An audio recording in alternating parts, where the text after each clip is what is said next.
Hello नमस्कार दोस्तों, स्वागत है आपका आपके अपने यूट्यूब चैनल फ्यूचर गोल्स में। आज हम लोग डिस्कस करने वाले हैं सिंपल पेंडुलम। सिंपल पेंडुलम क्या होता है और उसकी बहुत ही बेहतरीन प्रॉपर्टीज़ के बारे में। और आज के बाद से आपको ये सोचने के लिए भी टाइम नहीं लगाना होगा कि सिंपल पेंडुलम के जो बहुत ही माइनर से क्वेश्चंस आते हैं वो फटाफट कैसे सॉल्व करें, तो आप उनको फटाफट सॉल्व कर सकते हैं। इससे पहले अगर आपने सिंपल हार्मोनिक मोशन के प्रीवियस वीडियोस नहीं देखे हैं तो प्लेलिस्ट में पड़े हुए हैं, उन्हें प्लीज़ करके देख लीजिए। प्लीज़ इसलिए बोल रहा हूँ क्योंकि उसके बिना ये आपको जो समझ में नहीं आएंगी, और इसकी तो गारंटी मैं दे रहा हूँ ना, समझा तो मैं दूंगा ही दूंगा आपको। तो हम लोग स्टार्ट करेंगे। आपको सबसे पहले क्या करना है, अगर चीज़ें अच्छी लगें तो प्लीज़ चैनल को लाइक शेयर सब्सक्राइब करना है, और अगर अच्छी नहीं लगे तो डिसलाइक ज़रूर करना है, ठीक है ना। तो हम लोग पढ़ेंगे आज सिंपल पेंडुलम।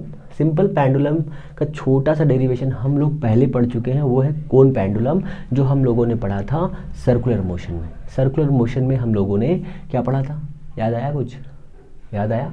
बिल्कुल। तो हम लोगों ने पढ़ा था सर्कुलर मोशन में कोन पेंडुलम, ठीक है। अब इसमें क्या पढ़ेंगे, सिंपल पेंडुलम। सिंपल पेंडुलम क्या होता है, एक स्ट्रिंग है, उस स्ट्रिंग से हम लोगों ने एक मास को लटकाया, उस मास को हम लोग प्रैक्टिकल में बॉब कहते हैं, उस बॉब को लटकाया और उस पर एक ऐसे फोर्स लगाया। अभी ये मेन पोजीशन पे है, रुका हुआ है। जैसे ही हमने सिर्फ एक्सटर्नल फोर्स लगाया तो ये यहाँ से यहाँ जाएगा, फिर वापस आएगा, फिर यहाँ जाएगा, फिर वापस आएगा, ऐसे लगातार मोशन करता रहेगा। इस मोशन को हम लोग कहते हैं सिंपल हार्मोनिक मोशन, ठीक है। इस मोशन को दो तरीके से करना होता है। अब इस इक्वेशन में कैसे हम लोग सॉल्व करेंगे, कैसे क्या करेंगे, हर एक चीज़ को हम लोग बारीक तरीके से समझेंगे, ठीक है ना। तो हमारे पास सबसे पहले क्या है, हमारे पास एक हमारे पास है डोरी। डोरी सर क्या होती है, द्वारा। ये हमारा है, यहाँ पर एक बॉब है। सही बना है, गलत बना है, थोड़ा टेढ़ है ना, सही कर देता हूँ उसको। तो हम लोग पढ़ने वाले हैं कोन पेंडुलम। टेढ़ा बन गया क्या? हाँ, तो थोड़ा टेढ़ा बन गया। ये यहाँ पर होगा, ये यहाँ पर आएगा, ठीक है। इस कंडीशन में कुछ सिंपल पेंडुलम होगा, ठीक है ना। बहुत ही सिंपल है, कोई दिक्कत नहीं है। सिंपल पेंडुलम का एग्जांपल आप ऐसे समझ सकते हैं कि हमने एक पार्टिकल को ऐसे लटकाया और ये ऐसे कर रहा है, ऐसे कर रहा है। ये वाला सिंपल पेंडुलम हो गया, सिंपल तरीका है। अब देखो, इस वाले पॉइंट से हमने इसको ऐसे मिला दिया। ये स्ट्रिंग शुरुआत में एल लेंथ की थी, तो आगे क्या पी लेंथ की हो जाएगी? नहीं, एल ही लेंथ की रहेगी। कौन सा चेंज होना है इसमें, दोनों की लेंथ इक्वल है। तो यहाँ पर ये एल लेंथ की, यहाँ पर एल लेंथ की। शुरुआत में ये पार्टिकल यहाँ पर था, बॉब यहाँ पर था, इसका मास m है इसके पास में, तो इसके पास में मास है m, और इसकी वजह से इसके नीचे एक फोर्स लग रहा था, वो फोर्स है बैलेंसिंग फोर्स mg। तो ऊपर की तरफ टेंशन काम करेगी T। तो जब हमने इस पर एक्सटर्नल फोर्स नहीं लगाया था तब ये नीचे की ओर mg काम कर रहा था, ऊपर की ओर टेंशन T काम कर रहा था। इतनी कंडीशन बहुत ही सिंपल तरीके से समझ लीजिए। फिर क्या हुआ, जैसे ही हमने इस वाले पार्टिकल को पकड़ के यहाँ तक लेके आया, उसके बाद इसको हमने छोड़ने के बाद हम देख रहे हैं कि यहाँ से इसने कुछ थोड़ा सा एंगल बनाया है, वो एंगल है थीटा, ठीक है, वो एंगल है थीटा। जैसे ही इसने एंगल थीटा बनाया तो इस वाले पॉइंट पर हम चेक कर रहे हैं फोर्स, नेट फोर्स चेक कर रहे हैं कितना लग रहा है, तो हमने देखा कि यहाँ पर ये जो मास mg काम कर रहा था वो इधर काम करने लगा। अभी भी उसकी डायरेक्शन सेम है, बट इसके दो कंपोनेंट बन गए। क्यों बन गए? Tension T। अब इसको जब हम बैलेंस करेंगे ऐसे करके तो दो फोर्स ऐसे बनेंगे, एक इधर जाएगा, ये आ जाएगा mg cos थीटा, इधर आ जाएगा mg sin थीटा। अब आप थोड़ा ध्यान से देखिए कि T को mg cos थीटा बैलेंस कर दे रहा है, बट mg sin थीटा के पास में कोई भी बैलेंस वाला फोर्स नहीं है, इसलिए ये पार्टिकल यहाँ नहीं रुकता है। इसकी डायरेक्शन इस डायरेक्शन में, ठीक है, एक्सेलरेशन अपोजिट डायरेक्शन में है, इसलिए ये इधर भागेगा। तो ये लग रहा है हमारा फोर्स, ये हमारा लग रहा है फोर्स। अब देखो बैलेंसिंग फोर्स के लिए, तो T is equal to mg cos theta, equation हो गई 1। ये हमारा बैलेंसिंग फोर्स है ऑन दिस पोजीशन, ठीक है। तो क्या होगा यहाँ से, और mg sin थीटा क्या है, mg sin theta unbalanced force है। अनबैलेंस्ड फोर्स है, इसका मतलब क्या है, अनबैलेंस्ड फोर्स का मतलब ये है कि ये वाला फोर्स जो बच रहा है वो वाला फोर्स इधर आएगा। अब अपनी इस वाली कंडीशन को मेंटेन करेगा कौन, ये mg sin थीटा। तो ये mg sin थीटा जो अपनी कंडीशन को मेंटेन करता है, रिस्टोर करता है, उसका नाम क्या होता है, उसका नाम होता है रिस्टोरिंग फोर्स। तो मैं लिख रहा है restoring force is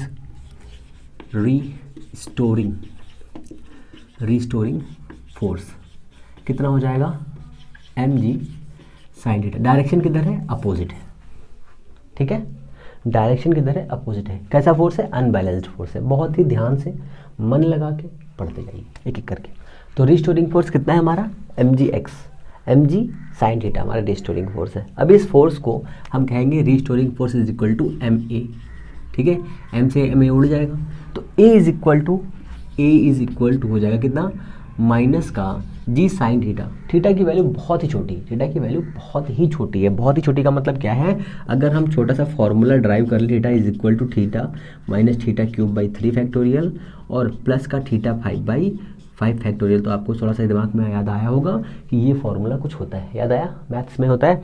theta common करेंगे, थीटा की वैल्यू अगर स्क्वायर की वैल्यू अगर बहुत छोटी रखेंगे, थीटा हम यहाँ से बाहर कर लें तो 1 बचेगा, यहाँ स्क्वायर बचेगा, यहाँ पर 4 बचेगा। अगर इस वैल्यू को 10 मान ले तो यहाँ पर स्क्वायर की वैल्यू बहुत ज़्यादा हो जाएगी, इसलिए हम इसको थीटा ही मान लेते हैं। थीटा यहाँ से कॉमन करेंगे तो ये वैल्यू थीटा हो जाएगी, ठीक है। अब इस इक्वेशन में देखिए, थीटा इज इक्वल टू क्या होगा, आर्क मतलब ये लेंथ बाई रेडियस, रेडियस कितनी है, एल है, तो यहाँ पर ए कितना हो जाएगा हमारा, देयरफॉर और ए कितना होता है, एक्सेलरेशन कितना है यहाँ पर, तो हम लोग पहले से पढ़ चुके हैं कि acceleration is equal to omega square minus x भी होता है। अब आप चाहो तो इस इक्वेशन को दो तरीके से सॉल्व कर सकते हो। दो तरीका क्या है, पहला तरीका ये है कि आप इस इक्वेशन को डिफरेंशियल इक्वेशन में लिख लो। दूसरा तरीका क्या है, आप सिंपल तरीके से लिख लो। मैं दूसरा तरीका लिख रहा हूँ, ओमेगा स्क्वायर एक्स माइनस का इज इक्वल टू माइनस का जी थीटा, ठीक है। थीटा की वैल्यू कितनी रखेंगे, एक्स बाई एल, थीटा की वैल्यू कितनी रखेंगे, एक्स बाई एल। कहाँ से आया थीटा, थीटा ये है हमारा एक्स, ये है हमारा एल, तो theta is equal to x by L, ये यहाँ पर पुट कर देंगे तो हमारा हो जाएगा कितना, ओमेगा स्क्वायर, माइनस से माइनस उड़ेगा, omega square is equal to G by L, therefore omega is equal to root में जी बाय एल, फिर देयरफॉर लगा दीजिए, T is equal to 2 pi L by G. ये हमारी इक्वेशन आ गई। यही हमें प्रूफ करना था, और कोई बहुत बड़ी चीज़ नहीं थी इसमें प्रूफ करने के लिए। अब इसके आगे जो कंडीशंस है इसकी, वो कंडीशन मस्ट है, वही आपको समझनी है कैसे क्या आएगा, ठीक है ना। तो ये हमारा हो गया फॉर्मूला बेसिक सा। इस फॉर्मूले में जो टाइम ऑफ पीरियड आया है 2 पाई रूट में एल बाई जी, इस फॉर्मूले का बहुत इस्तेमाल है, इस फॉर्मूले का इस्तेमाल कैसे समझिए अब एक एक करके। ये हमारा आ गया T is equal 2 pi L by G, तो फ्रीक्वेंसी कितनी हो जाएगी, फ्रीक्वेंसी हो जाएगी 1/2 पाई रूट में जी बाय एल, ये हमारी हो जाएगी फ्रीक्वेंसी। आपको ये ज़रूर याद रखना है, ठीक है। ये फ्रीक्वेंसी हो गई, तो इसके पास में जो ऑसिलेशंस होंगे, इसके पास इतनी फ्रीक्वेंसी से ये ऑसिलेशंस करेंगे लगातार दिस, ठीक है। अगर ये जो लेंथ है उस लेंथ को हम जी के इक्वल करते हैं, एल इज इक्वल टू जी कर दें, तो यहाँ पर फ्रीक्वेंसी और टाइम ऑफ पीरियड दोनों अलग अलग आएंगे, क्योंकि सिंपल सा फॉर्मूला होता है ना, तो अलग आएंगे। T is equal to 1/f, ये भी फॉर्मूला होता है, आप ये भी याद रखिए। एफ मीन्स फ्रीक्वेंसी, ठीक है, एफ मीन्स फ्रीक्वेंसी, ये टाइम ऑफ पीरियड हो गया। अब थोड़ा सा दिमाग लगाइए, सोचिए कि टाइम ऑफ पीरियड में मास है कि नहीं है, तो इसमें मास है ही नहीं, इस वाले फॉर्मूले में मास नहीं है। इसका मतलब ये है time is independent of mass, ठीक है। स्ट्रिंग की लेंथ अगर हम इंक्रीज कर देंगे, तो टाइम ऑफ पीरियड बढ़ जाएगा। अगर टाइम ऑफ पीरियड बढ़ गया है तो घड़ी क्या करेगी, फास्ट हो जाएगी या स्लो हो जाएगी, थोड़ा लगेगी। अगर टी को हमने इंक्रीज किया तो टी बढ़ जाएगा, तो घड़ी क्या होगी, जो वॉच है हमारी क्या होगी, अगर लेंथ बढ़ जाएगा पेंडुलम का, तो जो वॉच है उसका क्या होगा, फास्ट होगी या स्लो होगी, तो घड़ी जो है स्लो हो जाएगी, ठीक है। घड़ी जो है स्लो है क्योंकि टाइम बहुत स्लो चलेगा, ठीक है। ये इतना हो गया हमारा, ये बेसिक सा फॉर्मूला हो गया। अब इसके आगे जो इसकी कंडीशंस है वो कंडीशन मस्ट है। वो कंडीशन कैसे सॉल्व करेंगे, देखिए जरा इसको आगे। देखिए इंपॉर्टेंट चीज़ यहाँ पर यही थी कि हम इसे सॉल्व कैसे कर रहे हैं, बस, बाकी और कुछ नहीं था इस फॉर्मूले में। अब थोड़ा सा दिमाग अभी और लगाना है हम लोगों को, थोड़ा सा दिमाग और लगाएंगे तो एक नया फार्मूला बनेगा बढ़िया सा। क्या इस फॉर्मूले में जहाँ पे आप देख रहे हैं, क्या यहाँ पे कहीं पे टॉर्क लग रहा है, सोचिए, टॉर्क लग रहा है यहीं पे, क्योंकि सर नहीं दिख रहा है हमको, टॉर्क लग रहा है मेरे लाल, देखो भी कैसे बताता हूँ मैं आपको। तो टॉर्क लग रहा है, देखो मास पे, यहाँ पर जो बॉडी है,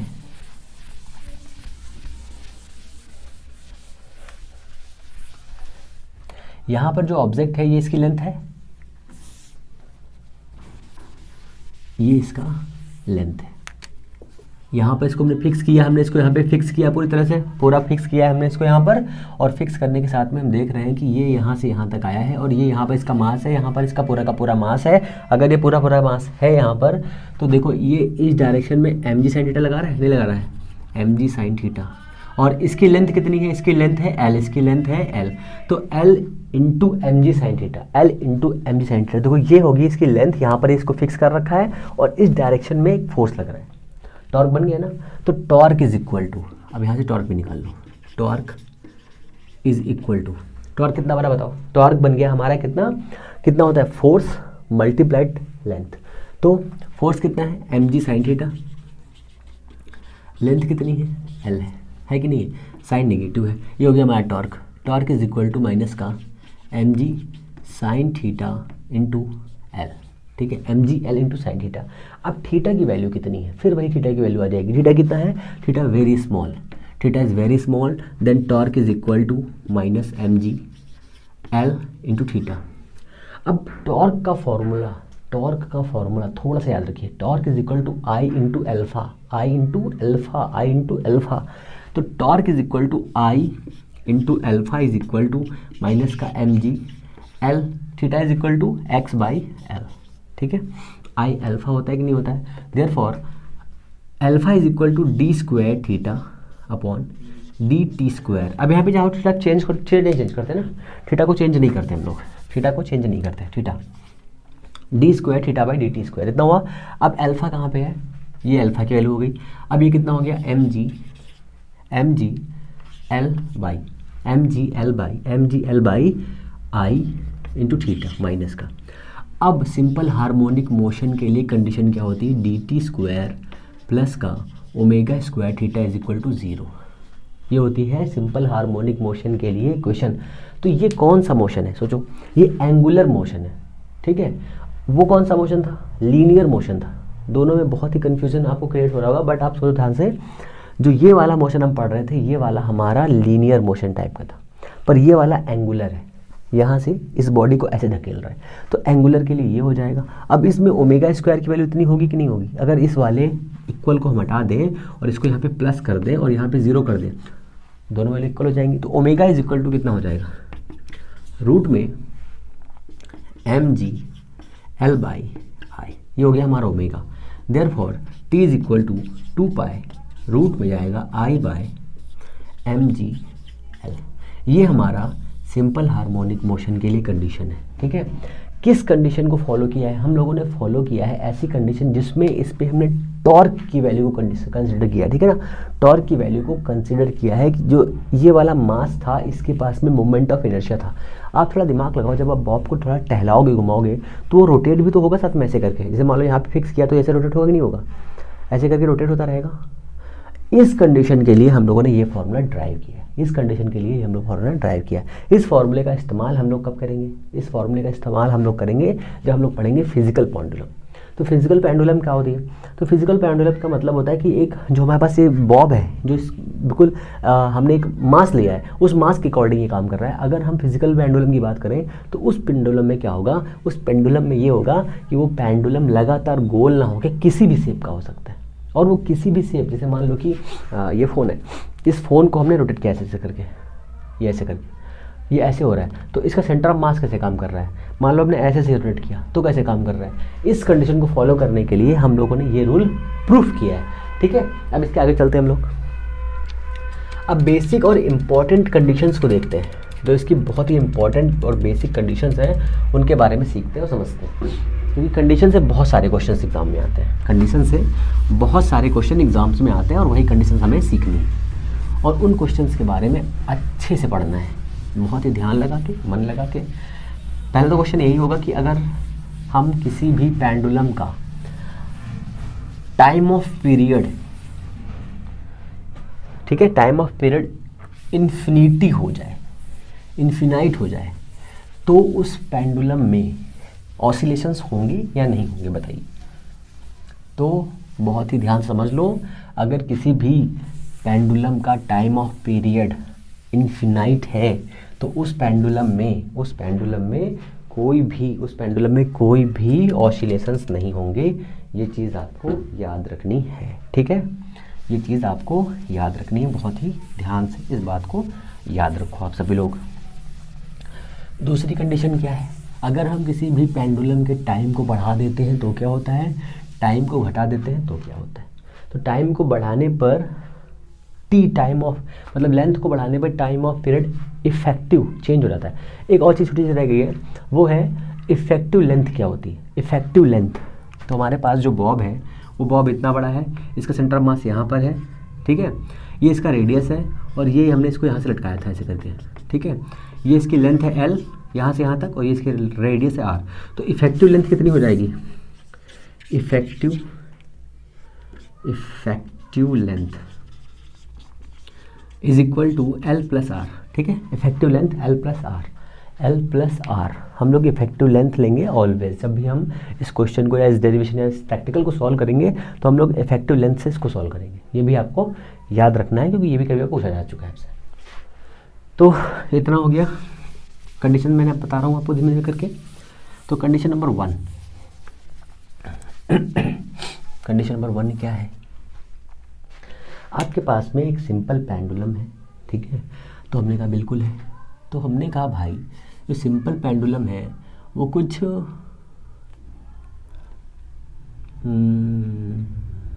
अच्छा ठीक है, तो ये सिंपल पेंडुलम है। एक एक कंडीशन पे चलते हैं पहले, ठीक है, यहाँ पे पेंडुलम है, इधर जाएगा और ये इधर जाएगा, ठीक है, ये पेंडुलम हमारे पास। इसके बाद जो टाइम ऑफ पीरियड है वो कितना है, t is equal to 2 root में L/G, ठीक है। हमने L को बढ़ाया, T बढ़ गया, L को घटाया, T घट गया, ठीक है, इतना क्लियर है। मास से इंडिपेंडेंट होता है, ये भी याद रखना है। टेम्परेचर से इंडिपेंडेंट नहीं होता है, ये भी याद रखना है, क्योंकि टेम्परेचर जो है, कहाँ पे लिखूँ, सबसे पहले कंडीशन है टेम्परेचर आ जाओ, TMP, टेम्परेचर इफेक्ट, ठीक है। टेम्परेचर से क्या होता है, तो आपको पता है delta L is equal to L alpha delta T, ये होता है L अल्फा डेल्टा T। तो देखो यहाँ पर L दिया है ओरिजिनल, तो L इज इक्वल टू लिख सकते हैं डेल्टा L बाई L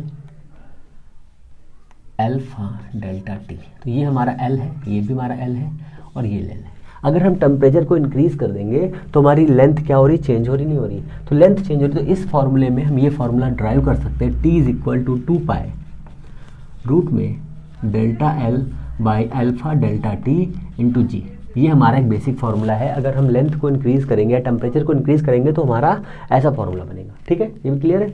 अब आगे चलो इसके, अब इसमें दूसरा फार्मूला क्या है, अगर हमने मान लिया है कि इसको ऊपर लेके जा रहे हैं, इसको नीचे लेके आ रहे हैं, इसको हमने एक बॉक्स में रखा, लटकाया और इसको ऊपर ले गए, लिफ्ट की कंडीशन ले लो, लिफ्ट की कंडीशन में इसको ऊपर लेके जा रहे हैं, फिर नीचे लेके आ रहे हैं, 2 कंडीशन।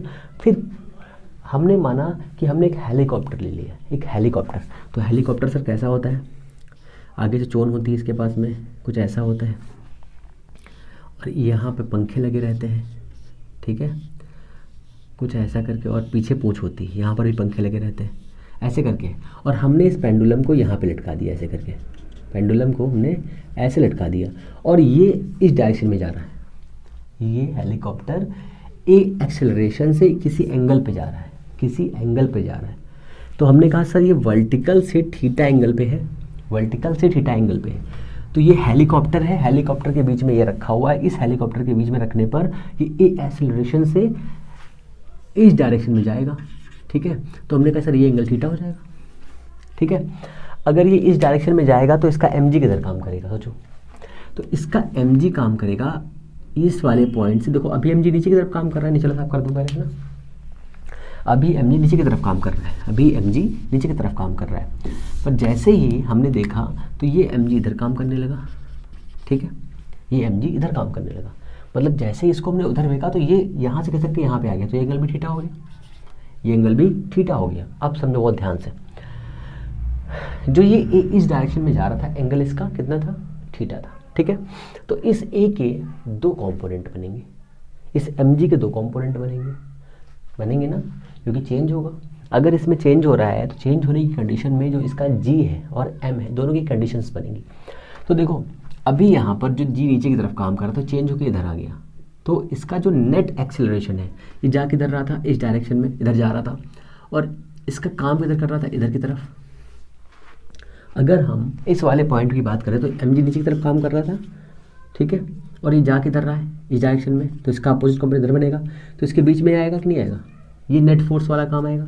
तो नेट फोर्स कितना हो जाएगा इसका नेट फोर्स हो जाएगा F इज इक्वल टू, आपने पढ़ा होगा ना formula, R square is equal to P square plus Q square plus 2PQ cos theta, पढ़ा था ना। तो F net square is equal to F1 square plus F2 square plus का 2F1 F2 cos theta, ठीक है, 2 cos theta. अब F net इतना है, यहाँ पर हम लगाएंगे G, ठीक है, G mg मतलब, और ये हमारा कौन सा है, mg डैश है या एक्सेलरेशन कह लो। तो हम कर रहे हैं यहाँ से m, यहाँ से m, यहाँ से m, यहाँ से m, हर जगह से m कैंसिल करो, तो यहाँ पर हो जाएगा हमारा कितना, G नहीं, इसको कुछ और लिखो, इसको लिखते हैं A नेट, है ना, A net square is equal to G square plus का A स्क्वायर प्लस का 2AG कॉस थीटा, ठीक है, 2AG कॉस थीटा। क्लियर हुआ कुछ, कहेंगे सर क्लियर हो गया, आप समझो इसके आगे। ए नेट, अब जो हमारा ये वाला सिंपल था कंडीशन थी, इस कंडीशन को कुछ ऐसे लिखेंगे, T is equal to 2 pi root में L बाई ए इफेक्टिव लिख लो या ए नेट लिख लो, ए नेट लिख लो, है ना, टोटल ए नेट, ठीक है। अब ए नेट इतना हो गया, तो ए नेट इज इक्वल टू कितना हो जाएगा, G स्क्वायर प्लस का A स्क्वायर प्लस का 2AG कॉस थीटा रूट में, ठीक है, कॉस थीटा इतना हो जाएगा। ये हमारा क्या हुआ टोटल। अब किसी भी कंडीशन में आप लेके जाइए इसको, आराम से सारे कंडीशंस बन जाएंगे। देखो पहली कंडीशन क्या है, पहली कंडीशन ये है जब हमारा जो ये पार्टिकल है, जो सिंपल पेंडुलम है थीटा एंगल पर मूव कर रहा है, थीटा एंगल पर मूव कर रहा है, इस कंडीशन के लिए थीटा की वैल्यू मतलब टी की वैल्यू कितनी, T is equal to 2 pi root में L by G square A square 2AG cos theta की पावर 1/2 इतना हुआ, इतना क्लियर है। अब जब इतना आ गया है, अब थीटा की वैल्यू रखते जाओ यहाँ पे, अब कंडीशन बनाता जाऊँगा लिखता जाऊँगा, ठीक है, कंडीशन बनाता जाऊँगा मैं लिखता जाऊँगा, कंडीशन बनाते जाओ लिखते जाओ, कंडीशन बनाते जाओ लिखते जाओ, कंडीशन को बनाते जाओ और इक्वेशन को लिखते जाओ। इफेक्टिव वाला थोड़ा दिक्कत करेगा बस, और कुछ नहीं है, और वो भी बहुत ज़्यादा कोई टफ थोड़ी ना है, कोई स्पेसिफिक नहीं है कि बहुत ज़्यादा कड़वा हो गया है, बहुत ही इजी है, आप सिंपल तरीके से कर सकते हो। देखते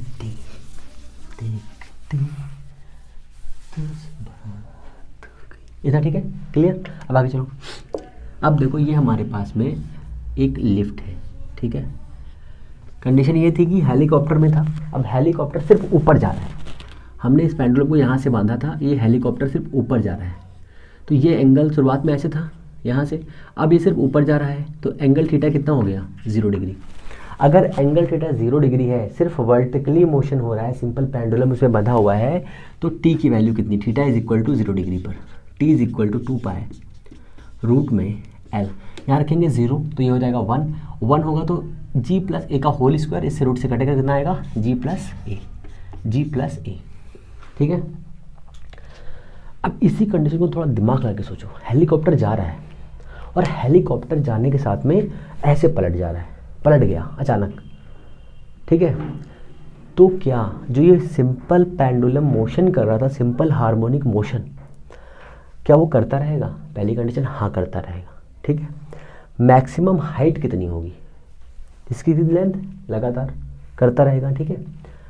बट कंडीशन नंबर 2 क्या है, उसका टाइम ऑफ पीरियड क्या हो जाएगा, तो time of period T is equal to हो जाएगा कितना 2 पाई रूट में L by A minus G. अब A माइनस जी कैसे हो जाएगा, तो इसके लिए थोड़ा सा दिमाग लगाइए इस पर और इस पर थोड़ा सा आ जाइए। थीटा इज इक्वल टू 180 कर दीजिए, जब ये नीचे आएगा, जब ये लिफ्ट नीचे आएगा या जो हमारा हेलीकॉप्टर है वो नीचे आएगा तो क्या होगा, तो T इज इक्वल टू आएगा 2 पाई रूट में L बाई यहाँ रखेंगे माइनस, मतलब माइनस का 1 हो जाएगा। 180 की वैल्यू कितनी होती है -1। जैसे ही इसकी वैल्यू कितनी रखेंगे तो यहाँ पर हो जाएगा माइनस, ये हो जाएगा g माइनस ए, अब सोचो, हमने बताया इस कंडीशन पे आ जाओ। अब हमने बताया कि जब ये हेलीकॉप्टर पलट जाएगा, तो कुछ ऐसा होगा मोशन, ठीक है, कुछ इस टाइप का हो जाएगा। g की वैल्यू चेंज हो गई, तो g कितना हो जाएगा -g, a कितना हो जाएगा माइनस का a। इस वैल्यू को इसमें रख दो, इस वाले में रख दो, कितना हो जाएगा देखो, या इसमें रख दो। किस में रखना है सोचो, दिमाग लगाओ थोड़ा सा। इस कंडीशन में रखना, क्यों? क्योंकि हेलीकॉप्टर पलट गया और नीचे आ रहा है, तो हमने इसमें रखा। g की वैल्यू -g हो गई, a की वैल्यू माइनस हो गई, तो ये कंडीशन आई कि नहीं आई? अच्छा लगा? चलो इसके आगे चलते हैं। थीटा की वैल्यू रख दी हमने 90 डिग्री। 90 डिग्री का मतलब ये है कि हमारे पास एक व्हीकल है, इस व्हीकल पे हमने एक पेंडुलम को बांधा। ये मैंने कौन पेंडुलम आपको बताया था, और ये a एक्सेलरेशन से इधर जा रहा है, तो g नीचे काम करेगा mg, ma इधर काम करेगा, इसका ये इधर आएगा नेट फोर्स। तो ये हमारा हो जाएगा कितना, t = 2 पाई रूट में L/g² प्लस का a² की पावर 1/2। यहाँ पे कितना रखेंगे 90, इसके लिए 0 हो जाएगी, इतने बचेगा, ये हमारा इतना आ गया। ठीक है, इतना क्लियर? आगे चले, चलो आगे चलते हैं।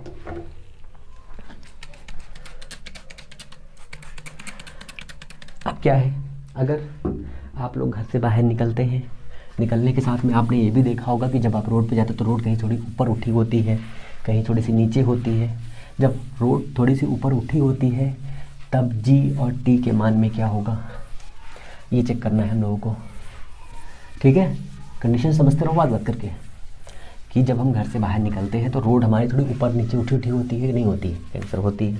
उस कंडीशन को ध्यान में रखते हुए हम लोग इसको ड्राइव करेंगे, उस कंडीशन को ध्यान में रखते हुए हम लोग इसको सॉल्व करेंगे। उसमें सॉल्व करने का तरीका क्या है, भाई साहब, ये बता दो हमको फटाक से। तो कुछ नहीं है, बस फोर्स के जो कंपोनेंट्स हैं वो थोड़े चेंज होंगे, बस, और कुछ नहीं।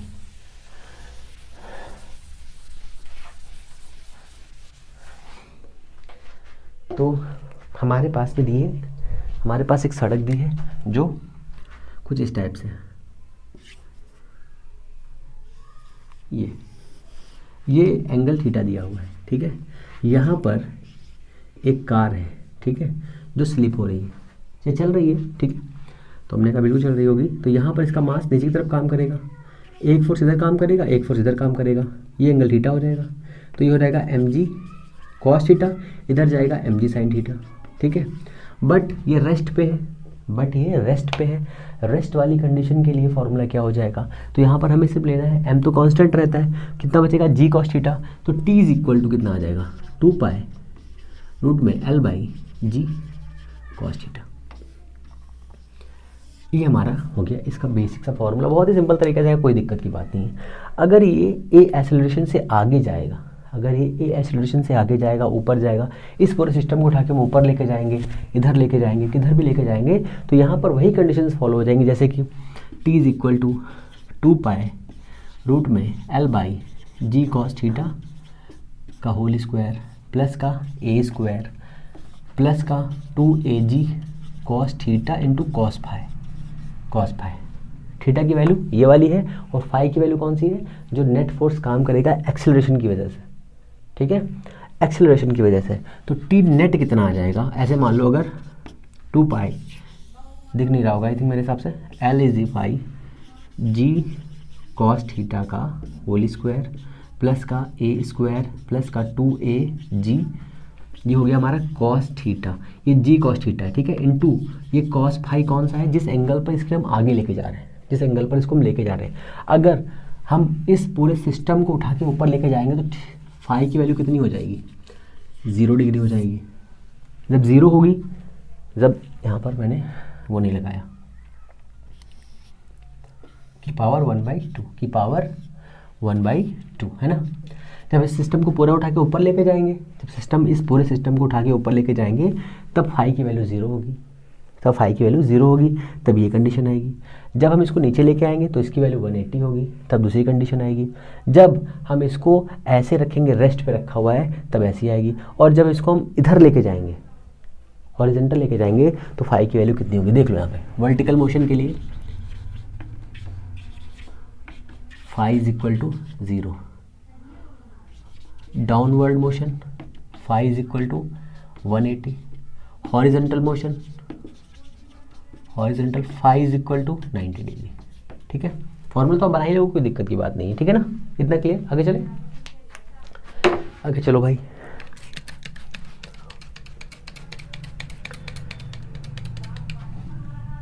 इतना क्लियर हो गया ना।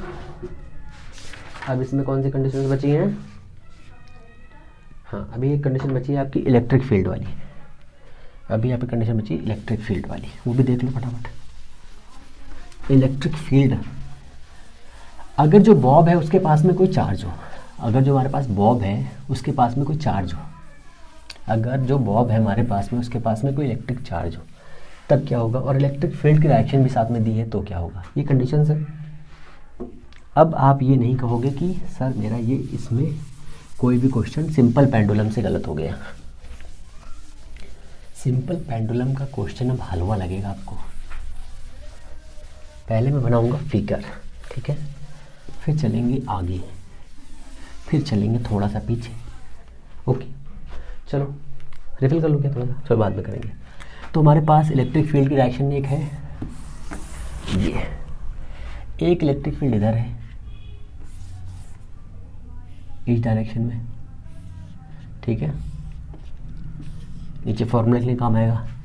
एक इलेक्ट्रिक फील्ड इधर है नीचे की तरफ, और एक है ऊपर की तरफ,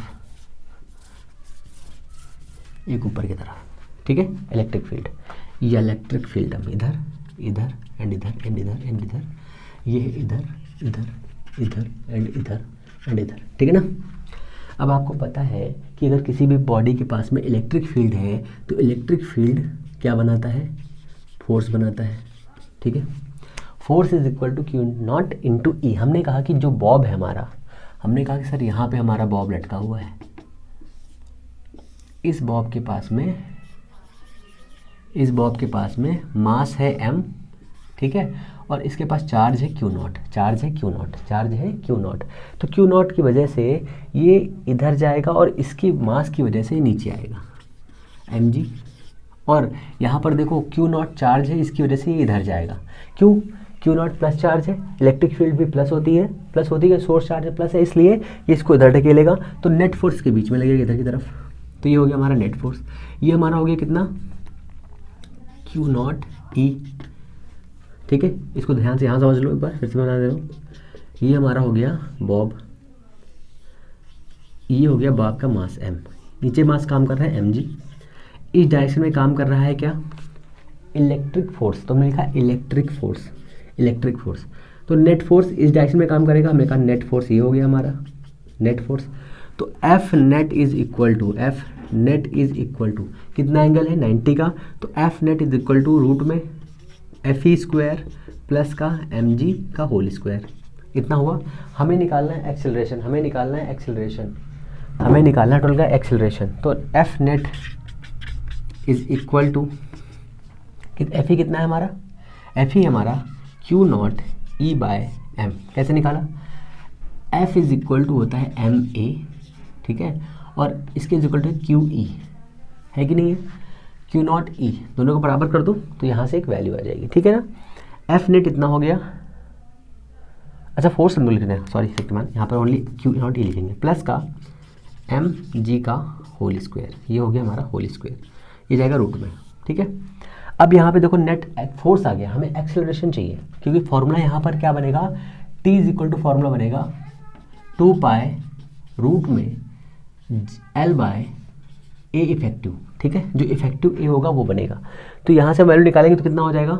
T is equal to A effective is equal to F is equal to MA, और यहाँ से क्या हो जाएगा? QE और MA, M इसके से डिवाइड करेंगे तो हो जाएगा कितना? रूट में जाएगा Q naught E by M का होल स्क्वायर प्लस का एम जी, तो ये हो जाएगा जी स्क्वायर। तो ये हमारा आ गया ए इफेक्टिव। इस वाले फॉर्मूले में रख देंगे इसको। जैसे इस फॉर्मूले में रखेंगे तो हमारे पास एक नया फॉर्मूला आ जाएगा। वो फॉर्मूला क्या होगा मैं यहाँ लिख रहा हूँ, है ना, समझ में आ गया ना। ये वाला फॉर्मूला हो जाएगा हमारा कुछ ऐसा। तो ये हमारा फॉर्मूला आएगा t is equal to 2 pi root में l बाय ए इफेक्टिव, और इसके बराबर कितना रखेंगे, इसके बराबर रखेंगे हम लोग कितना, Q naught E by M plus का जी स्क्वायर, और ये हो जाएगा इसका होल स्क्वायर। ये हमारा आ जाएगा इस कंडीशन पे कुछ ऐसा। अब सोचो जब इलेक्ट्रिक फील्ड नीचे की ओर है, जब इलेक्ट्रिक फील्ड नीचे की ओर है तब क्या होगा। इलेक्ट्रिक फील्ड नीचे की ओर है तो देखो यहाँ पर जो बॉब होगा हमारा ऐसे लटका होगा, यहाँ से ये बॉब है, तो देखो ये मास भी नीचे काम कर रहा है mg, और जो इस पर एक्स्ट्रा फोर्स लगेगा वो भी नीचे की तरफ काम करेगा। तो t इज इक्वल टू हो जाएगा 2 पाई रूट में जाएगा l बाय कितना हो जाएगा, यहाँ हो जाएगा Q naught E by M plus का g, ये हो जाएगा। ठीक है, क्लियर है। अब यही जब ऊपर जाएगा, ये यहाँ पर बॉब है, यहाँ पर ये इसका बॉब है, यहाँ पे फिक्स किया, ये ऊपर जाएगा, इलेक्ट्रिक फील्ड ऊपर है तो Q naught E by M, acceleration ऊपर की तरफ काम करेगा और जी नीचे की तरफ काम करेगा। तो नेट कितना आ जाएगा, नेट आ जाएगा आपका कितना, T is equal to 2 pi root में जाएंगे L by Q naught E by G minus का दिस। ठीक है, जी माइनस दिस, यहाँ सही से लिखता हूँ, सही से दिख नहीं रहा होगा। तो ये हो जाएगा रूट में कितना हो जाएगा एल बाय जी माइनस का Q naught E by M. ठीक है, एक्सेलरेशन इतना है कि नहीं है। तो ये हमारा हो जाएगा सिंपल पेंडुलम की बेहतरीन जितनी भी कंडीशन है, ये सारी की सारी कंडीशन आपको ऐसे ही सॉल्व करनी है, वीडियो मिल जाएगा। ठीक है ना। तो हम लोग आज डिस्कस करने वाले हैं फिजिकल पेंडुलम के बारे में। अगर आपने अभी तक चैनल को सब्सक्राइब नहीं किया तो चैनल को लाइक से सब्सक्राइब कर दें, अपना प्यार ऐसे देते रहें। और सबसे इम्पॉर्टेंट चीज़ ये है कि आपको हमेशा मुस्कुराते रहना है। मुस्कुराने के साथ में और क्या करना है, और अपनी पढ़ाई को सही रूप से करते रहना है, डिप्रेस नहीं होना है और लगातार पढ़ते रहना है। ठीक है ना। तो हम लोग डिस्कस करने वाले हैं फिजिकल पेंडुलम के बारे में। फिजिकल पेंडुलम और सिंपल पेंडुलम में डिफरेंस क्या है, चलिए ये समझ लीजिए। सिंपल पेंडुलम में हम लोग एक स्ट्रिंग से एक ऑब्जेक्ट को लटका करके या बॉब को लटका करके उसका टाइम ऑफ पीरियड चेक करते हैं। ठीक है, बट इसमें क्या है कि एक पूरी की पूरी बॉडी ऑसिलेशंस करती है। पूरी की पूरी बॉडी ऑसिलेशंस जब करेगी तब उसमें किस किस पॉइंट पर कहाँ पर कैसे क्या काम करेगा ये हमें चेक करना है। इससे पहले कि हमें सेंटर ऑफ मास पता करना पड़े, तो सेंटर ऑफ मास के बारे में थोड़ी सी कहानी हम लोग सोच लेते हैं। कोई भी ऑब्जेक्ट है जिसकी लेंथ L है, अगर हम उसे सिंपली इस तरह से लटका देते हैं और उसका सेंटर ऑफ मास ऊपर से हम कैलकुलेट करते हैं तो इसका मिडिल में हमें सेंटर ऑफ मास रहता है। ठीक है, तो L/2 पर इसका सेंटर ऑफ मास रहता है। तो इस तरह से बेसिक तरीके हैं जिसमें हम इस सभी ऑब्जेक्ट के बारे में सेंटर ऑफ मास की चीज़ों को समझ सकते हैं। सबसे पहले हम लोग आते हैं किसी भी एक बेसिक पॉइंट के बारे में जहाँ पर हम लोग पढ़ेंगे फिजिकल पेंडुलम कैसे काम करता है। तो हमारे पास एक ऑब्जेक्ट है। ठीक है, एक ऑब्जेक्ट है, मान लीजिए ये एक पेपर है। इस पेपर को मैंने पेपर नहीं, हाँ इसको लेते हैं। इस रॉड को मैंने ऐसे किया तो ये ऐसे ऐसे हो रही है। ठीक है, ये पूरी ऑब्जेक्ट है, ये पूरा का पूरा सिस्टम है। इस सिस्टम का सेंटर ऑफ मास कहाँ होगा, सोचिए। सेंटर ऑफ मास यहाँ से L/2 डिस्टेंस पे होगा। ठीक है ना, और ये L/2 से ऐसे डिस्टेंस करते लेके लगातार। ठीक है, यहाँ पे इसको फिक्स किया गया। कैसे फिक्स कैसे किया गया, सबसे इंपॉर्टेंट चीज़ यही है। तो फिक्स इसको ऐसे किया गया है इस तरह से। एक्सेस कहाँ है, देखिए एक्सेस कैसे है, इसकी परपेंडिकुलर है कि नहीं है एक्सेस। इस एक्सेस के बारे में ही सोचना है हमें। अब ये ऐसे ऐसे मोशन कर रही है, देखिए ये इसकी एक्सेस है ये, और ये मोशन कर रहा है ऐसे करके। ठीक है, तो ये हमारा जो सिंपल पेंडुलम का फिजिकल पेंडुलम के बारे में हमें डिस्कस करना है, वो डिस्कशन कुछ ऐसे ही रहेगा, समझे। मतलब यही है कि अगर हम लोग मान लें कि ये एक एरिया है जहाँ पर हमने इसको फिक्स किया है, जहाँ पर हमने इसको फिक्स किया है, वो फिक्स करने के साथ में ये एक पॉइंट है जहाँ पर हमने इस ऑब्जेक्ट को फिक्स किया है ऐसे करके। तो ये हमारी पटरी हो गई। ठीक है, इसका सेंटर ऑफ मास यहाँ सेंटर पे होगा। लेंथ हमने ले ली L लेंथ है। ठीक है ना, सेंटर ऑफ मास वहाँ पे होगा, ओ पे इसको फिक्स कर दिया गया है। अब ओ पे फिक्स करने का मतलब क्या है, ऐसे करके, तो हम इसको ऐसे ना करके ऐसे मान ले रहे हैं कि हमने इसको इसके रिस्पेक्ट में घुमाया है, ये इसका एक्सेस है, इस एक्सेस पे जो कैसे है, इस पे परपेंडिकुलर है ना। अब ये ऐसे भी जा रहा है, ऐसे भी जा रहा है, ठीक है।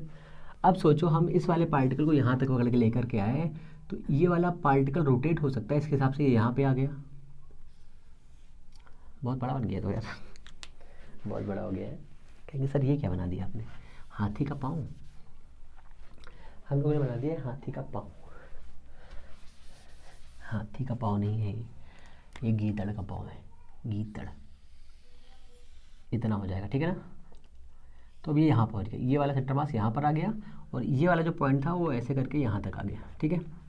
अब देखो इसका एक पॉइंट नीचे mg काम कर रहा था, अभी भी mg काम करेगा नीचे की तरफ, ठीक है। एक इधर काम करेगा फोर्स और एक फोर्स को बैलेंस करेगा t, ये काम करेगा mg और इधर एक काम करेगा mg। अब यहाँ काम करेगा cos थीटा और यहाँ काम करेगा sin थीटा, ठीक है। कर रहा है, ठीक है।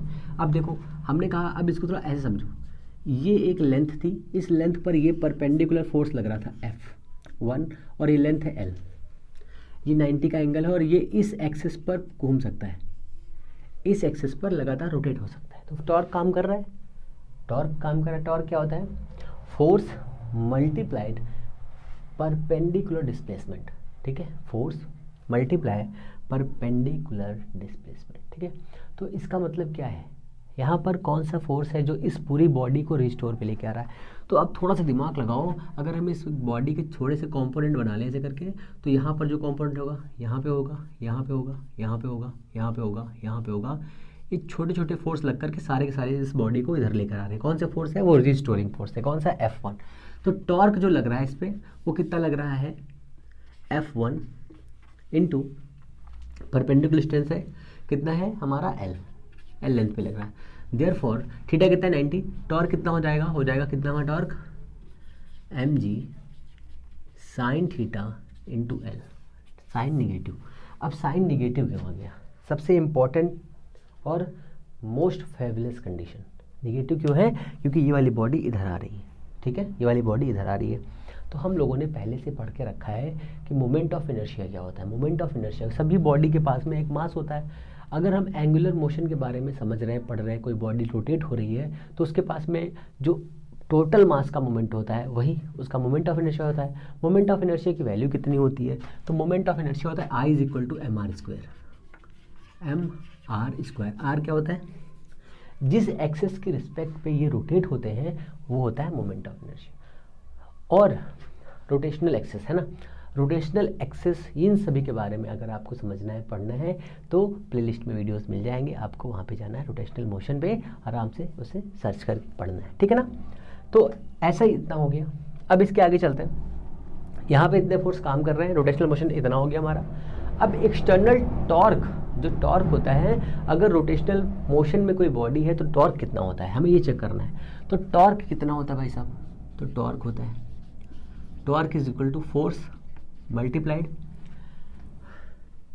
अब डिस्टेंस कितनी ली है हमने, L ली है, और यहाँ पे L लगाया है, तो ये कितना हो जाएगा F sin थीटा, थीटा की वैल्यू 90 है।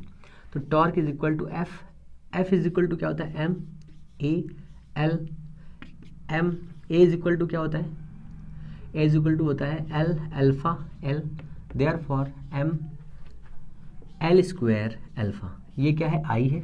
तो torque = I × alpha. This formula is important for us, ठीक है। तो ये हो गया हमारा फॉर्मूला, और हमने यहाँ से क्या निकाला है, तो I अल्फा = कितना आ गया, माइनस का mg sine theta and L, ठीक है, साइन थीटा इंटू L, ठीक है, इतना क्लियर है। We know that sine theta is here, sine theta is theta minus θ³ 3 factorial plus का θ5/5 फैक्टोरियल। ये हमारे पास वैल्यू होती है थीटा की। If theta is very small, तो sine theta is equal to theta, ठीक है। देन I अल्फा = माइनस का mg थीटा इंटू L, ठीक है। ये हमारा बेसिक फार्मूला हो गया। इस फार्मूले को आगे ड्राइव करते हैं। अब इस फार्मूले को जब आगे ड्राइव करेंगे तो इसमें आएगा क्या, इसमें कुछ बेसिक वैल्यूज़ आएंगी, उस वैल्यू को हम थोड़ा समझेंगे। हमारे पास आ गया है साइन थीटा को हमने चेंज कर दिया है, हमने सारी वैल्यू को कन्वर्ट कर दिया, मतलब है ना, हमारे पास जो भी वैल्यू है उन सभी वैल्यू को हमने कन्वर्ट कर दिया है।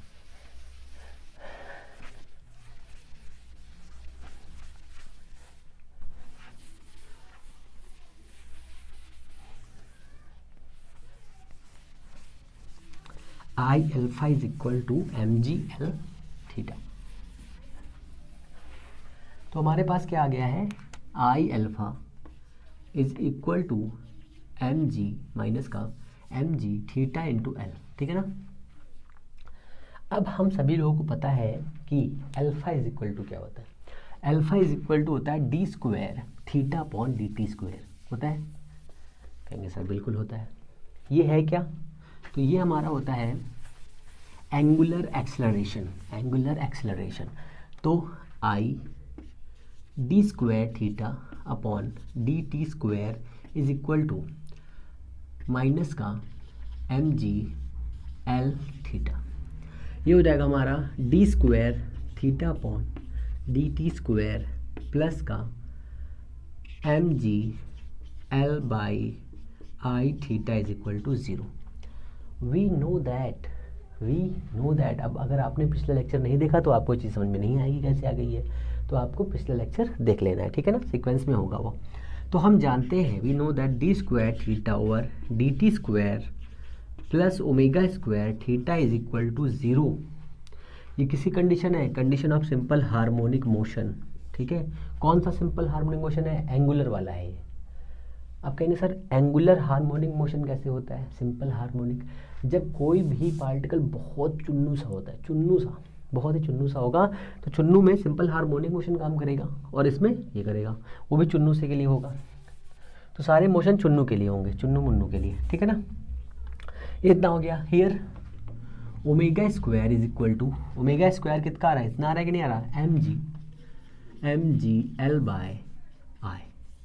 Therefore, omega is equal to mg l by i, जाएगा रूट में। तो t is equal to 2 pi root में moment of inertia of a particle और अ सिस्टम, ठीक है, mg l।